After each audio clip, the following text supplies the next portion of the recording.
সংস্কৃতি হাট শুধু একটি ধারাবাহিক উৎসব নয়, এটি আমাদের সংস্কৃতি ও অস্তিত্বের অংশ, যেখানে প্রজন্মের পর প্রজন্ম খুঁজে পাবে বাংলা সংস্কৃতির প্রাণ ও আলো।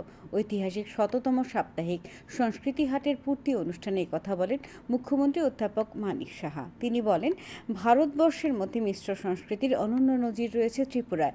বাংলা সংস্কৃতি বলয় আয়োজিত নন্দননগর সেনপাড়ায় আজকের অনুষ্ঠানে অন্যান্যদের মধ্যে ছিলেন যুব বিষয়ক ক্রীড়ামন্ত্রী টিঙ্কু রায়, বিধায়ক রতন চক্রবর্তী, রাজ্য সাংস্কৃতিক উপদেষ্টা কমিটির ভাইস চেয়ারম্যান সুব্রত চক্রবর্তী প্রমুখ।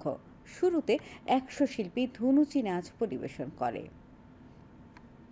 ত্রিপুরাতে যে রিচ কালচার, সেটা সারা ভারতবর্ষের মধ্যে, আমি বাইরে বহু জায়গায় যাই, সব জায়গায় আমি আমাদের রিচ কালচার নিয়ে আমি গর্ববোধ করি। আমাদের 19টি জাতি গোষ্ঠী আছে, তাদের নিজস্ব আলাদা আলাদা করে যে সংস্কৃতি, তার সাথে মণিপুরি আছে, সেখানে সংখ্যালঘুদের আছে, বাঙালিদের আছে, সব মিলে একটা মিশ্র যে একটা সাংস্কৃতিক প্রকাশ, সেটা কিন্তু আজকে সব জায়গায় সেটা আমরা মানে দৃঢ়তার সাথে আমরা বলতে পারি এই ধরনের কালচার আর কোথাও আছে বলে আমার মনে হয় না, এবং সেটাকে আমাদের যেভাবেই হোক আমাদের প্রতিষ্ঠিত করতে হবে। ইউনিটি ইন ডাইভার্সিটি আমরা বলি, যে বৈচিত্র্যের মধ্যে ঐক্য, সেটা কিন্তু ত্রিপুরাতে আমরা দেখতে পাই।